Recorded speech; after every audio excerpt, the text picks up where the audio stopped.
na modo landa mingi okende pas maman donc na ki protestant na tango wana au fur et à mesure tozali kokola tozali mpe kodécouvrir banzela mosusu oyo tokoki kolanda. Bref, na bojene nanga en tout cas j'ai connu beaucoup de difficultés et ça là qui nazaki mingi na souci ya vie na ngai. Je ne vais pas tout dire, mais bateau bayebi nga kokola nanga bayebi comment je suis grandi, dans quelles circonstances na koleli. Alors na bandai toujours kokanisa venir nanga lobi ozala ndenge nini. Omoni na tango ozali na souci ya likambo Nzambe pe asungaka parce que Nzambe asalaka selon volonté ya mutu. Alors moi je me souciais beaucoup pour l'avenir nanga et ça là qui nazaki toujours na intention un jour na longa Congo na kende na mikili mosusu. Mais tant nazana Kinshasa suite kaka ba difficulté ya vie na ikokutana na ndeko moko azana paroisse ya Selembao un certain papa ngodi ya muntu mais je na bosse ne kombo na ye yene mtabisenga toka papa kinomo na papa cielo tsakala ntsongi. C'est bon papa place wana toko koma ndenge nini okotaki na lingomba. C'est bon. Nde to lingaki kaka justement toyeba avant les Benem aux alaiki catholiques. Non, non, protestant. Et protestant pardon. Siko papa to lingi toyeba na kotala yo papa na biso azali calme timide bandeko banso bazali kolanda yo ezali question ya maman Odile Tassi. Aligny Ayeba, quel genre d'enfant vous avez qui? Timide, un peu brutal, célèbre ou comment? Bon, très éveillé, dans le sens que naba auto kola na bango ensemble, naba mikolo bayeba kinga, bayeba kinga ke nazaki mutu moko 1 nalinga lukutate, 2 nalinga ka discrimination te. 3. Nalingaka injustice, nazaka mutu la vérité. Ceux qui m'abe ezali, eza mabe. Malamu ezali malamu. Alors, et donc on a arrêté la mingi. Bah, rappelez qu'on a mutu mutu kutana na un papa qui me connaissait ce mala. A tout n'enga est-ce que moi na uzaka ndenge uzalaka na moi na ndenge nazalaka bi ah. Tant zako kola, ceux qui bosali likambi bino bana mike.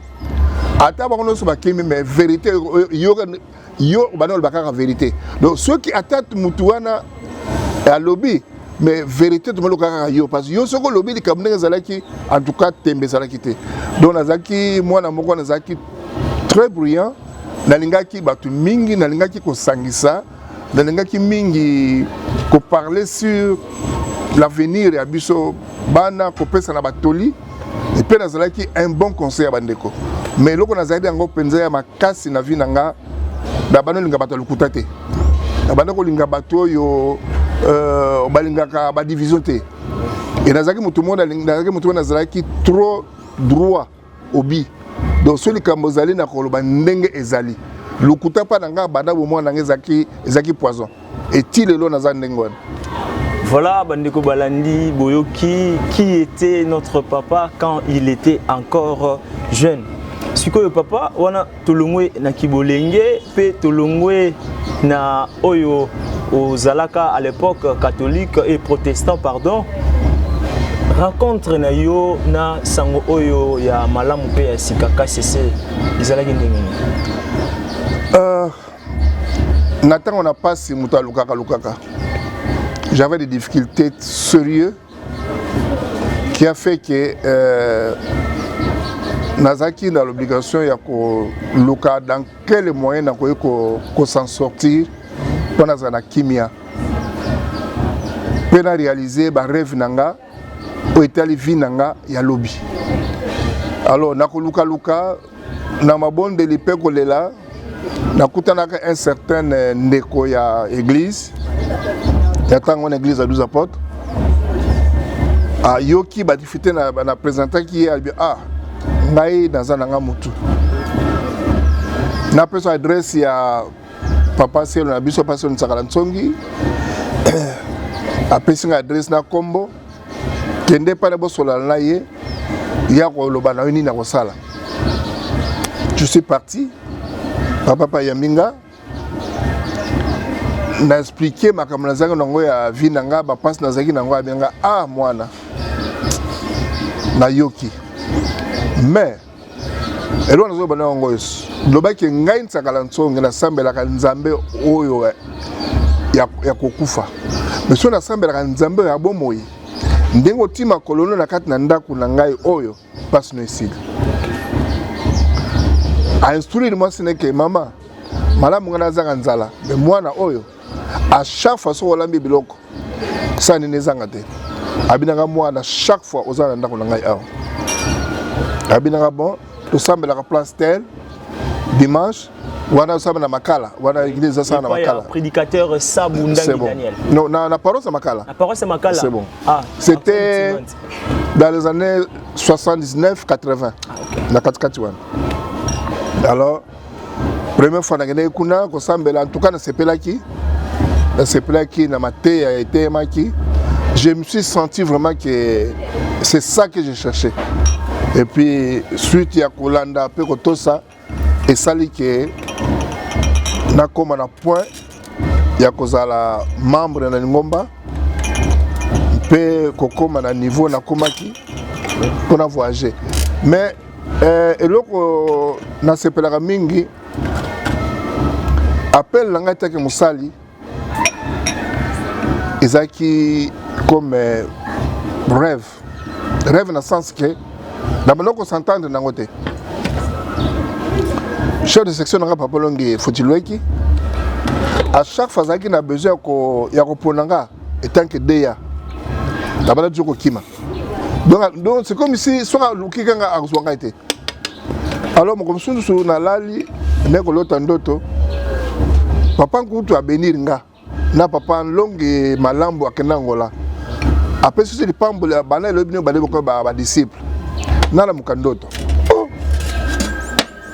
donc tani c'est bon je crois que c'était une semaine après papa longi fudilo ki abengi papa bino tangi biso la ki boya na ndako tanto kekuna bi bana le lobo ko ba deya je me suis dit ben en tout cas donc notre na lotaki do makamango zo salama donc bref ko kontra na ngomba ezaki sengo ponanga parce que nazaki libéré makame bele ezaki nanga bloqué alo nzambe afungola yawe nzambe afungola kinzela kati nanga et je me sentais déjà très bien jusqu'à ce que na comme un niveau nazu musala na banque après na comme un niveau ko bala et le rôle projet nanga ezaki toujours que na bima un jour na ya à l'étranger. Donc je ne cessais pas de penser à ça et c'est toujours mon thème. C'est bon papa, sikoyo tulingi toyeba wana okoti na lingomba okutaki papa c'est le ntsakala na paroisse ya makala actuel intimanti je crois. C'est bon. C'est bongo. Koleka na yo mosali ti komi prédicateur à l'étranger to awa na Congo. Na komi prédicateur à l'étranger. Na 2001 tant musakoli ayaki kotala biso kunande asepelaki musala to bandaki aye komona pe ngo abino no bana oyo fo bazana besoin de récompense tous ay pe bande musu ba disciple ba auto yambaki déjà na moni que malamu ko luxembourg ba prédicateur comme ça ba oyo ba sima balanda ba ba disciple.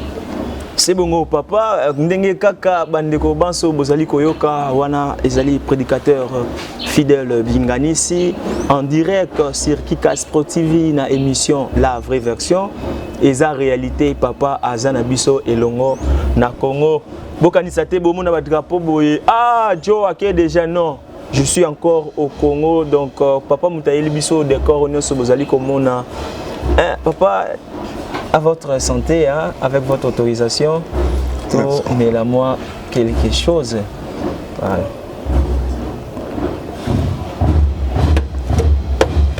Voilà, un grand merci à maman Rite Louaou de nous offrir le J. Peko tosa.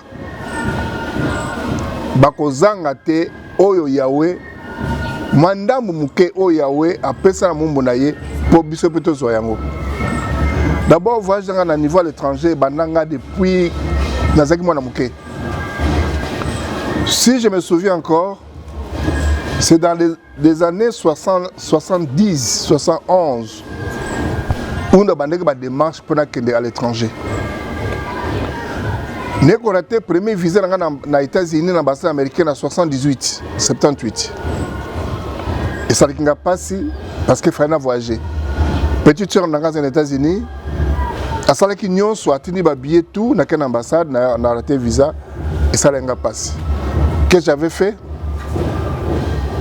N'a eu visa à Londres. Pour aller à Londres. Mais dans le moment où je suis à Londres, le ticket est dévalué. Le moment où je suis à sauter. Je dis, je dois toujours partir. Je récupère un bon Air Zahir, je foutu billet à Gabon, pour aller à Gabon. Je suis visa à Gabon.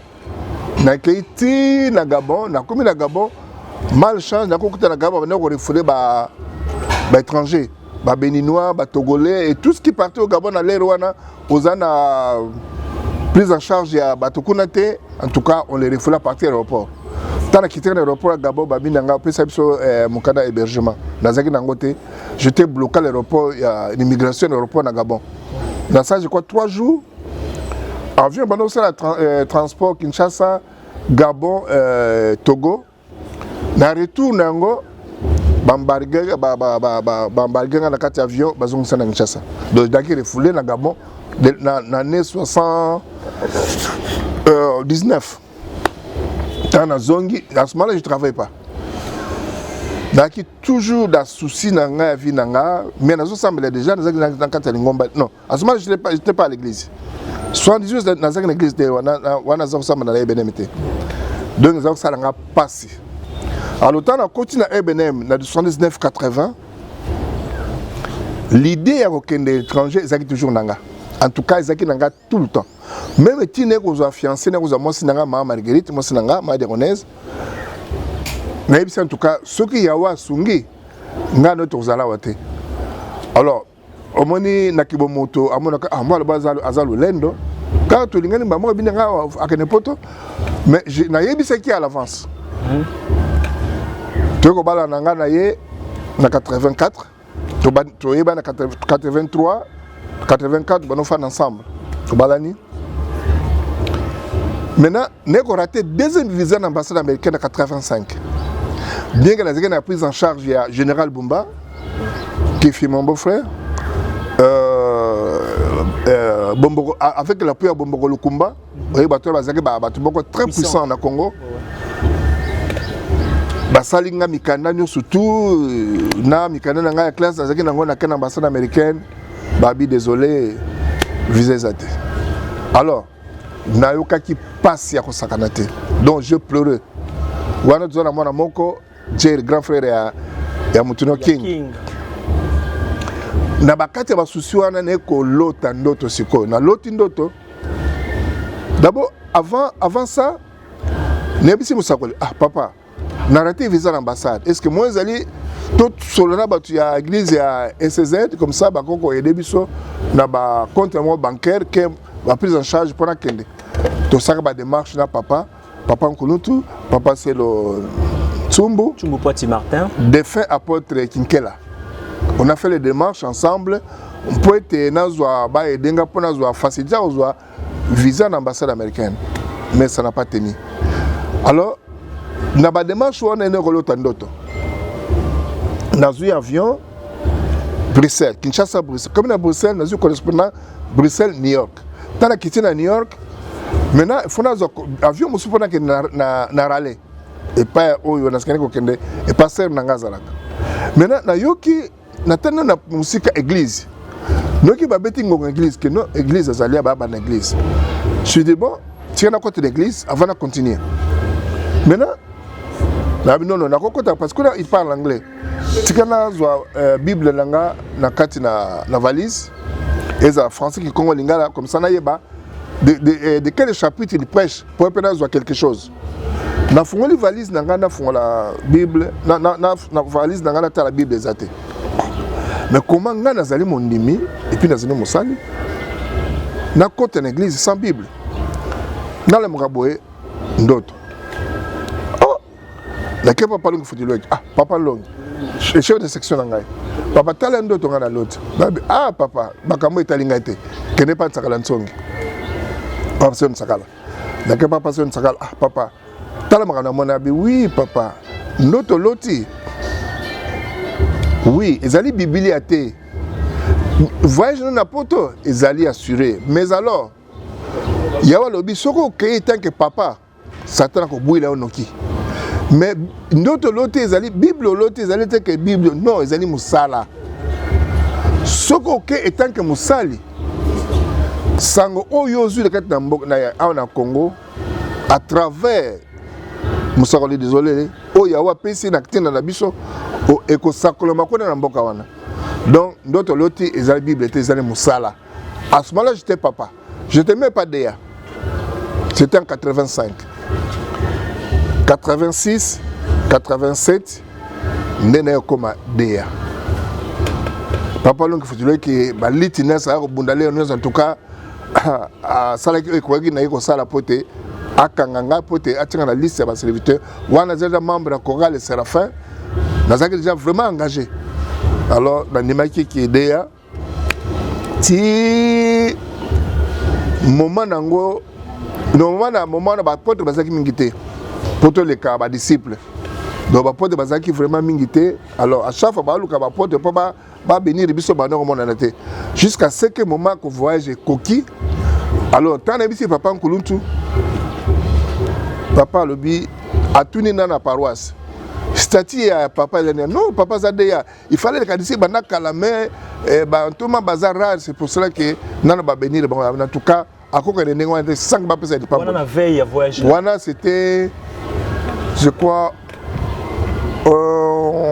oui c'était à la veille. C'était la veille. C'était, je crois, 2 semaines, 3 semaines avant la voyager. Parce que nous avons visé le 31 janvier. Non, le 31 oui, je crois que c'était le 30 et le 31 janvier 1990. Yeah. Alors, tant que papa peut ordre, papa peut les pamboli, la zone qui n'a pas papa. Comme c'est papa, dans une visa dans un kende. Alors papa le kola ayeba ki nyo surtout ana o elekaka na ndoto o na lotaka. Tant papa azali ko pesa li pamboli. Tant papa si ko pesa li pamboli na fanda binanga mwana ozali ko kende. Abisanga makambo misatu musakoli. Premier point. Soki okeyi tali na sima okoyeba musala oyo etindi okuna epesi mele na nani.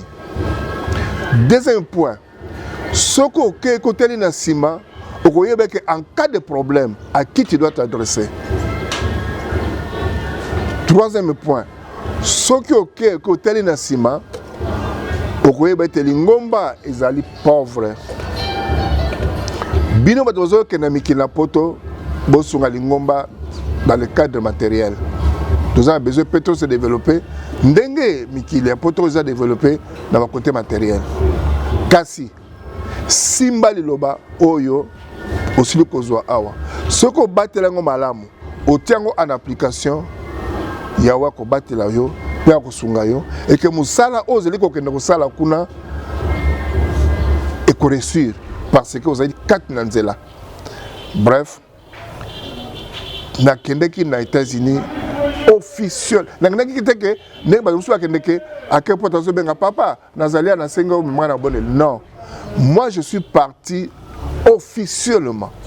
Paroisse nanga ya Selembao ezala ki fête munene au revoir ya munene direction du siège ko bana pankuluntu ti azali ko sindika ngana kende ezali ki ko bomba na te. Apote Nsumbo ayebi à côté maniango malheureusement que son âme repose un peu papa défunt passe le Kinkela il savait que Nazaro Kende défunt apôtre Mvila bango tout bazako courant donc bref kokenanga États-Unis ezalaki officiel et je suis parti avec une mission pour planter Sangwa Ebenem aux États-Unis. Une mission ko planter sango oyo ya KCC na mboka ya États-Unis au foulé sol ya États-Unis. Vous allez ba KCC c'était boni. Na comment on le yawe na kendaki na nazaki ngamo kuna yawe. Oui. Pour remplir mission y a Yahweh à travers Moussa le désolé. Ce qui était remarquable dans les Congolais, parce qu'il y a eu déjà des Congolais qui étaient sur place. Na comme le pasteur Nanga, dans la commune, m'entendait que nous avons ya. Écoutez, bon, bon, ça n'a que fallait ya. Bah, ça y quelque part, bah, sur ma téléphone, moi, na ganda, kazo bengo, nanda, ko bazo yambate. Après, bah, comprendre que papa, maman, mutumo za aéroport, za ko benga. Sœur aye, a délégué, bah, tout bazo en aéroport. La commune nanda, couvre vraiment ambiance à kitoko. Bah, mais la bière, bah, la musique, en tout cas, tous les gens l'acceptation danse. Ah, bah, États-Unis, mais à l'étranger, bah, tous les gens au Congo. Et là, bah, oui, la canaba, avec ma bina kuna danse n'engagé. Na ibisi bango, ngai, na bina raté, na me la pas ma sangate babo. Oh, mais muto, hasard juste été. Ah, mais la ma sangate pas bina raté. Bon, ils m'ont laissé, ils doivent accepter. Oh, il y a un bango parce que na me la ma sangate pas na bina raté. Alors, en tout cas, nazo remercier Nzambe na bolingo c'est que na râler na ville wana ta moment wana et que son pa ya komi batu ya râler ba banda ko inviter mutu wana na bandako na bango baye ba solo bali ensemble. Le papa wana zo la communauté. La communauté congolaise d'abord. Et à chaque maison qui m'invitait la bandako prêcher. Donc j'étais découverte déjà à partir de l'invitation de Banorozoa la bandeko. Ma camarade et sœur Nanga, na beau-frère Nanga, qui m'invitait dans leur maison. À chaque fois, je kende, so ba servir nga avant na kende na tei. Oh, mutu azandenge mususu. Ti ne ko kutana na ndeko ya liboso membre numéro 1. Ezali papa comme je dis papa Charles Pumbu Ibanda. Il y a un membre de Bosso, il y a un maman qui a sango, il y a Ebenem, qui est aux États-Unis. Après, tu as papa Johnny Masiala, na Monsinaye, mais papa Charles Pumbu Monsina Zagina na Nchasa, Azaki Yemoko. Tu bandi ba service, vraiment on faisait des vêtements. Tantôt tu bandi ko sambela, tu bandi minuit, tu uti misala. Tu es dans tu sokolika tu les mois loko tu bani ma bonde. Ti 4h05 du matin. Tu bongami to ke misala. Ezalaki habitude. Et puis tu as autant na bandaku pona ko teya. Alors nous étions vraiment différents par rapport aux autres. Et le vieux papa qui connaissait bien Wabaki et le Bananzambe, Wabaki Maté, qui est né Babino Bana, Obazane Moussous. Et nous avons remarquable déjà dans Batuke Moutou Oyo, Azamutu Moussous, Amutu Nanzambe. En 92, en 92, dans une sango, après Melando, à son mal disciple, aïe à New York. Alors, tu as un message à maman téléphone. Oui, papa, mobile ya maman c'est le Melando, maman c'est le Lina. Voilà. Aïe, voilà, c'est le Melando dans un chasse na maman. Baye na nuti. Aïe, kuna zana courrier pour nayo. Akomana na New York. Pour na esengo ya kuyamba ndeko. Na oge ndeko nanga aïe. Otu zana sango moko et puis azape serviteur. J'ai commencé à téléphoner na bandako oyo bandeko congolais bazana New York. Et c'est besoin de comment te comme tel exemple ti ne ko découvrir ndako bazalaki. Ono to monde comme ko ayiko Kinshasa za ndako tel, pesa ka numéro. Na benga je crois na benga plus de 3 4 5 maisons simana ko koya na ndako apoti mana les rois disciples azalaki. Jabi papa oye musala za a on a râlé, en tout cas papa yaka na râlé. Alors maman qui les rois avec le à New York, enfin à New York. Nzoka ne réaliser aux élèves pour na musala na Yahweh ndenge mission izalaki. En tout cas apôtre maintenant les rois na disciples a hésité à quitter, a Bouddha quitter, mbalamoko a Zubis si na rale. Ti asa ko ya toujours pe musala na mbalamoko. Donc à chômage qui tout et que aïe na rale a fait encore une semaine non a commis de l'autre bani musala. Donc continue na musala. Donc tant que aïe voilà. Tant que aïe c'est quoi puissance donc c'est-à-dire à lire ya musala et matisiko. Donc deux disciples. Voilà. Na banzembo na esali mais bato non bato bazane muso. Donc c'était très content. Bato ko tambo na bandako ba mission to monter pe chorale. Non c'était terrible. Donc bref, koya ya Poti Melando le Rwanda et boost ça et matisi puissance ya musala en tout cas ils arrivent très bien. Voilà, en tout cas, c'est très bien. Big dédicace na papa Cielo Milandu na maman diaconeuse Lina Mbombolo. Nde papa sikoyo wana papa Cielo Milandu na yo bokomi dio d'enfer. Bandi minini tangu bobandi koteya.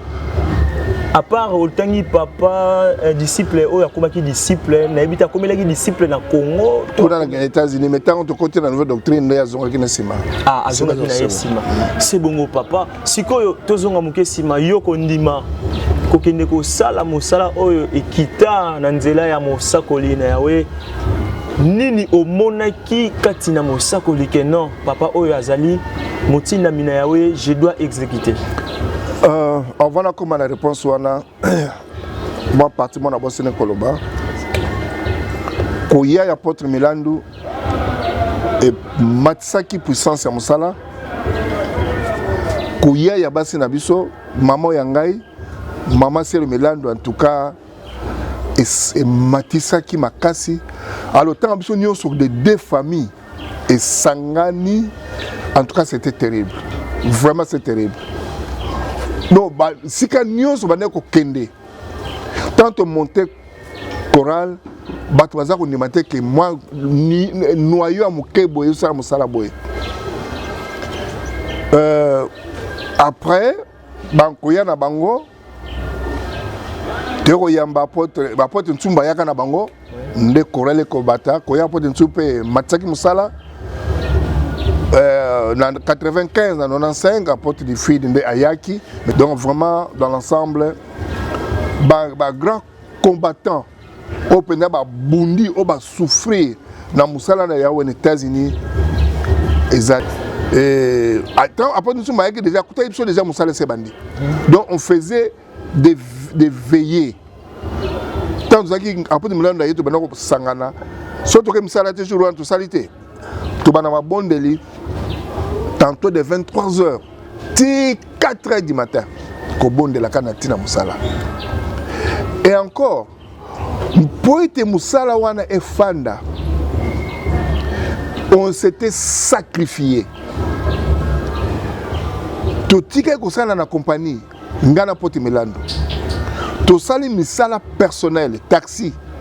Ngana sa taxi aux États-Unis. Après on a ça plus de 10 ans. Pour être Moussala et Fanda. Donc, tant Moussala et Fandi, d'être comme ce qu'on travaillait, part-time, c'est-à-dire, on a la full-time, c'est-à-dire temps plein à Moussala, on a la taxi dans le temps, on a la quelque part pour être Moussala, c'est Fandi déjà. C'est bon. Bref, Moutou Oyo, à Konaka, à Konaka, à Monaka passe ya mingi. Tant zali ko kata banzete, tant zali ko timola mabele pour mabele wana ezala fertile pour ko tia bambuma à Monaka passe. Mais maman linozo mona wana aza combattante. Tout ça batu, tout ça que erreur, tout ça que mabete. Mais maman wana ayebi musala, ayebi koluka, ayebi ko négocier.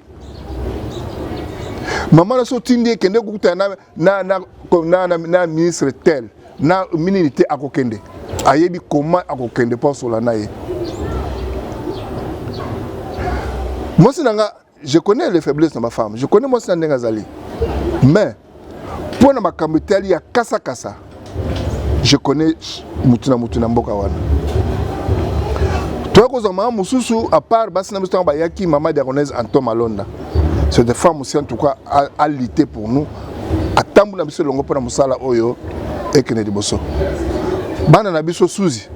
na moi na maman Porte Milando Hélène Milando. Bango deta moi sinanga na maman na Marcel Milando bazaki na zemi. Bazak bapesa kuto bakombo. Disons que une mission ensemble pour la musala et tellement. Donc to lona ki déjà oyo ya makasi pour te musala et tellement pe musala et tellement qui alors nous étions félicités Coral Mounene pe et tellement qui les Américains ba ko féliciter biso na expérience d'abord na viva qui à partir de Kinshasa avant na kende na monaki misala ya musakoli désolé le na monaki pe changement nanga na ba passe nazalaki nango na kondima o na ndimelaki sango oyo en tout cas nazalaki na doute moko te pour na musakoli désolé parce que d'abord eloko eza emonanaka très important na musala oyo mutu nyonso o animeli sango oyo eloko ezalaka na mutu wana kobanga masumu eloko mona mutu wana kobanga masumu à partir du moment où yebi kobanga masumu cela veut dire que oza déjà na nzela na Yahweh. Donc nazalaki na doute moko te pour na musakoli désolé nazalaki na doute moko te pour na bantoma na Yahweh oyo tozalaki na bango à partir ya Kinshasa na tango wana nazalaki na doute moko te pour na basali ya Ebenem parce que na ngambo na monaki kubana kana apôtre bani papa Selo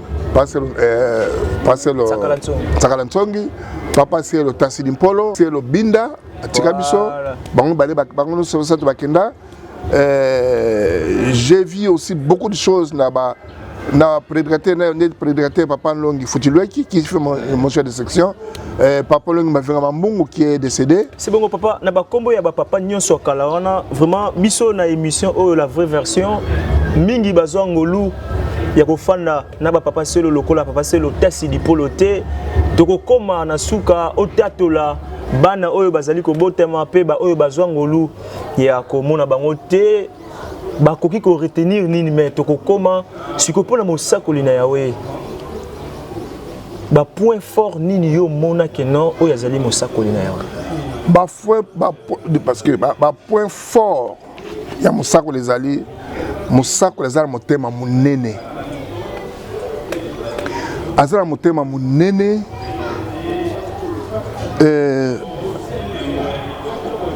quel que soit les problèmes agisaka mbala moko te likambo nyonso ekosala atuna d'abord volonté ya Yahweh. Alors ezali point moko epesaka nga ke ya solo papa Nkuluntu aza mutu na Nzambe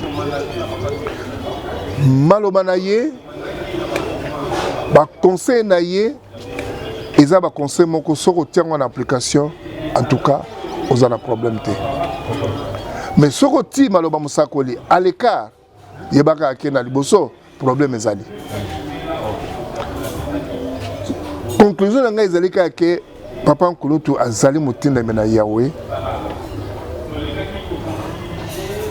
na ngai nakotekala jamais kodecevoir ma oyo Yahweh apesanga à travers ye parce que lelo so nayebi sango oyo ezali par hasard te mais parce que Yahweh apesaki yango na moko kati na ba oyo ye alingaki qui est musakoli désolé le ne ekomelinga ekomeli biso nyonso. Alors naza na confiance na ye pe naza na confiance na sango oyo ye atei biso.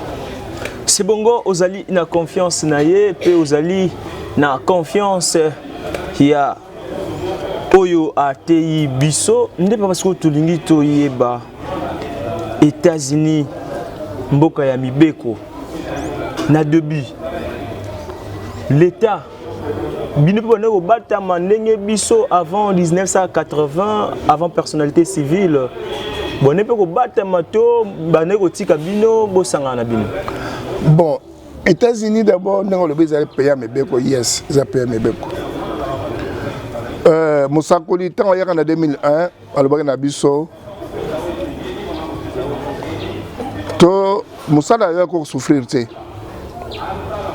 musala Yahweh ekoki ko souffrir te mpeto tambola ndenge mibeko ya mboka ezali kotambola. Tozwaka personnalité civile ezali kotalisa biso ke to sambela etant que lingomba na kati États-Unis. Malgré certains points n'est pas respecté, mais tout ça qui problème mon côté pour nako sambela avant tozwa personne civile ou tozala ngolelo oyo. C'est bongo papa, siko tolingi toyeba parce que bino bozali ba diaspora et surtout bino bozali na Amérique. Papa, bino siko ba diaspora, comment comptez-vous aider l'église awa na niveau ya église mère, voilà. Bon, tokendeki na poto biso banso ezala en Europe. Disons, biso tout ça libanda mboka, vous en Afrique, vous en Afrique du Sud, vous en Angola, vous en Congo Brazzaville. Tout le monde au baza libanda Congo, baza ba diaspora. Je pense que ça devoir na biso ya kosunga siège na biso du côté matériel. Moussakoli a beaucoup planté côté spirituel. Moutounion surtout a yébike so na tamboli boye na ozala malamu na Yahweh. So na tamboli boye na ozala malamu na Yahweh te. Donc côté spirituel Moussakoli a beaucoup planté et biso nyons to yebiango. Ndenge te alelo et pesami na paroisse et que Yahweh na tango na ndenga salaka na bakoko na biso na kala pour alliance salaki na bango ma mibeko apesaki bango et comment maki na mabanga mibale 5 bazali kotanga so bake bafandi babani kotanga yambala oyo. Qu'est-ce que Dieu a fait a kotisaki mibeko ya mibeko ngona mitema na biso. Le même mibeko o Yahweh alobelaki libota na Yahweh na tangwana, c'est le même mibeko o Yahweh il me sera désolé la tei biso. Eza kat na biso na mitema. Mpe biso ba tuzali kuna à l'étranger. Tant toko tiangwa en application, toko pambola ma pe toko reçu na mingi. Côté matériel, il y a Lingomba. Je viens de faire 30 ans aux États-Unis. Je suis parti aux États-Unis en tant que Congolais.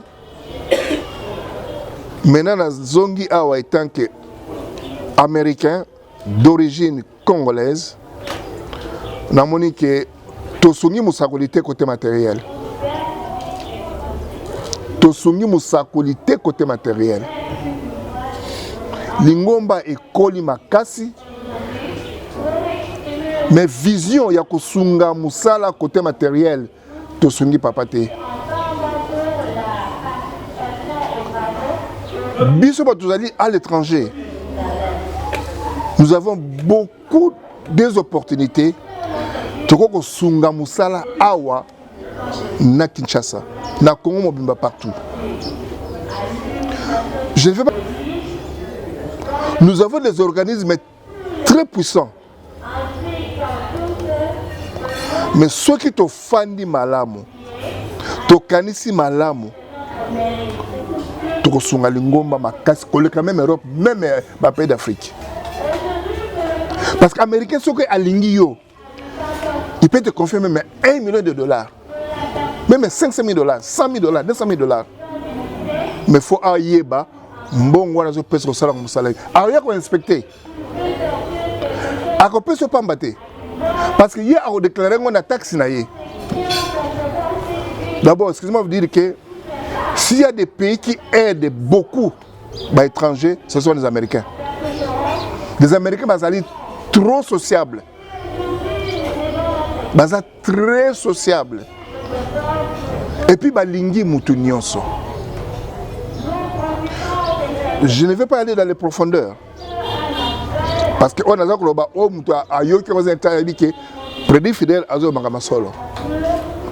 je parle des États-Unis. Je suis aux États-Unis, ça fait 30 ans.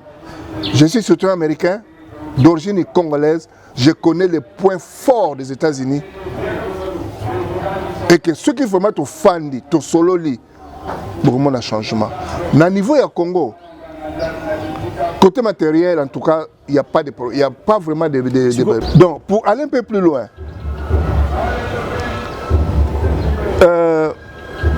ceux qui sont dans la diaspora, il faut avoir une vision. Ceux qui ont une vision, il y a une question de volonté. To yebi sango to zuye uti na nani. Désolé la zali nani. To yebi azali nani. To yebi musala sali. To yebi o ate biso. Mais ceux qui vraiment te timakan ici ensemble, nous allons faire beaucoup de choses. Je vous donne un exemple. Ceux qui les là siège à lobby que Asala ONG na combo ya Moussakoli désolé. Et que dans ONG on a si bas département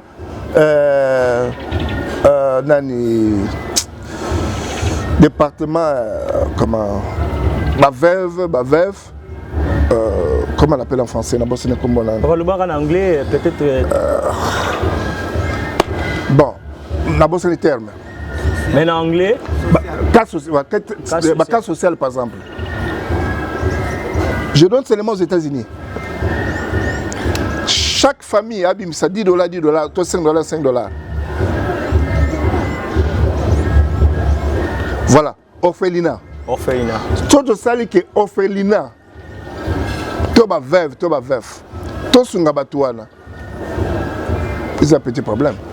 D'ailleurs, papa, on a IP, tu as une organisation à Bisso, en dehors de Kikas Pro TV, Joye TV, tu as une association qui est orphelinat, tu as orphelinat, orphelin, veuve, donc je lance un message, je vais Bisso.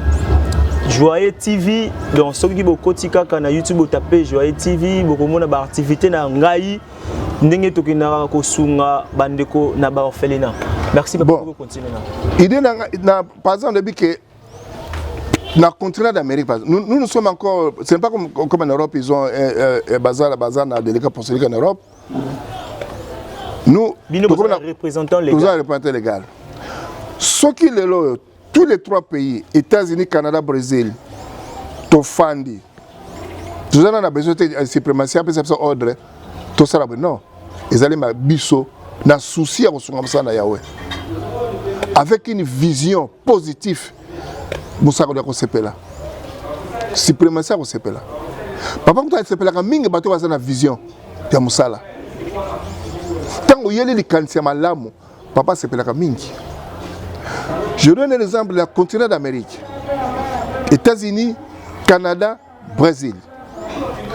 Ce qui te fandi est que chaque personne a mis ça même $5. Je dis bien $5. Bon wana to sunga orphelinat bana na biso ba fele to ba veuve to zona lingomba na ba veuve na ba papa na biso basali mingi o bazali ke bazana possibilité ya vivre té parce que le comment na Congo so na mwana na peut-être moi vivre malamu zate to sunga bato na très bien ce que peut Europe basangani ndenge bazako na Europe €5 to €1 bango baza belé ko le kabisa aux États-Unis to €2 na mutu basangisi mbongo wana et yena Congo pour ne ko sunga orphelinat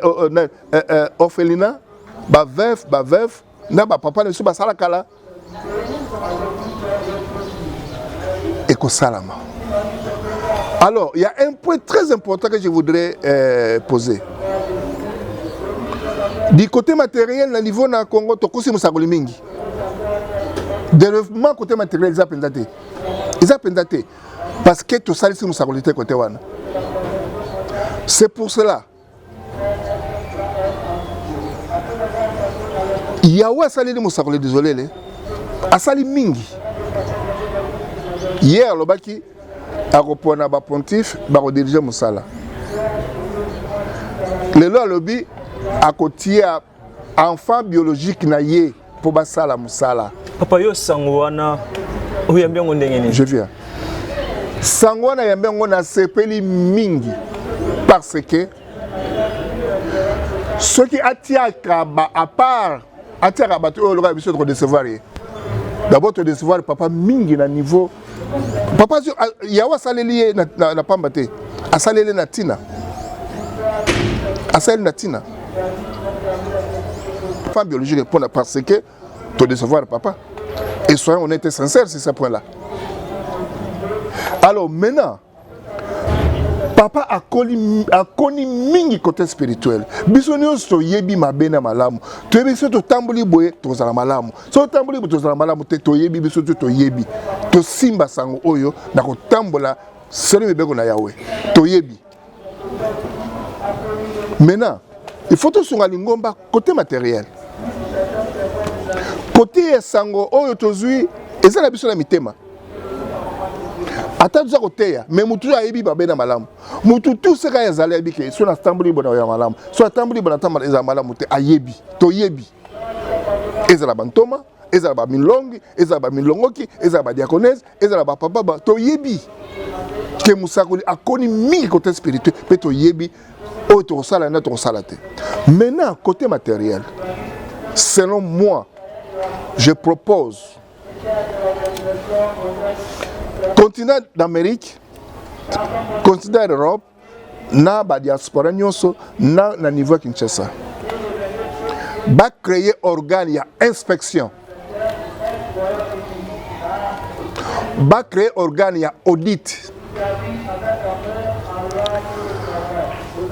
Ce qui, et puis, tous un directeur financier na Lingomba, tous un directeur de projet na Lingomba. Ba misala nyoza liko senga lisungi na kati ya Congo. Ce qui ba bengi ke lisungi ute na continent d'Amérique. Je parle des États-Unis, Canada, Brésil. Et puis pardon, na kati ba mboka na biso za ba directeur ya Laika. Président ya Laika. Ezala États-Unis, ezala Canada, ezala Brésil. Ce qui direction a sengi que il faut ça le misala et que misala on ezala ko senga lisungi et ute na continent d'Amérique. Projet on a ayé na directeur ya projet et na directeur financier. Si maintenant ekoya na ba représentant légaux ou bien na délégué apostolique ya continent d'Amérique. Yé a quotidien projet wana avec le président ya Laika ya chaque pays. Mbongo wana soke Zouami pour ça la musala na kata Kinshasa ekoya musala wana tanko salama il faut ba e salama na ndenge mbongo sengimel ndenge ba sengeli yango. Service ya Laika ya continent d'Amérique o mbongo euti il faut ya komona musala wana effectivement mbongo bosengaki musala salami to tinda mbongo kaka te mbongo ngo bosala musala non mbongo koya il faut un délégué à na continent d'Amérique États-Unis Canada Brésil aya ko vivre musala wana soit que salami ou pas. Ils ont la même chose na Europe. Ce qui mbongo le uta na Europe. Mbongo na ekoya ekosala musala. Il faut batu ba uta na Europe bakoya ko siéger na président ya Laika na kati ya ville Kinshasa. Pour vérifier que musala oyo basengeli mbongo wana esalami. Nous nous sommes trop recréés, alors récréation faut ici là. Poto sunga. Ba oyo musakoli, Yahweh a pesi na musakoli responsabilité ya kozwa musala oyo po ekene liboso.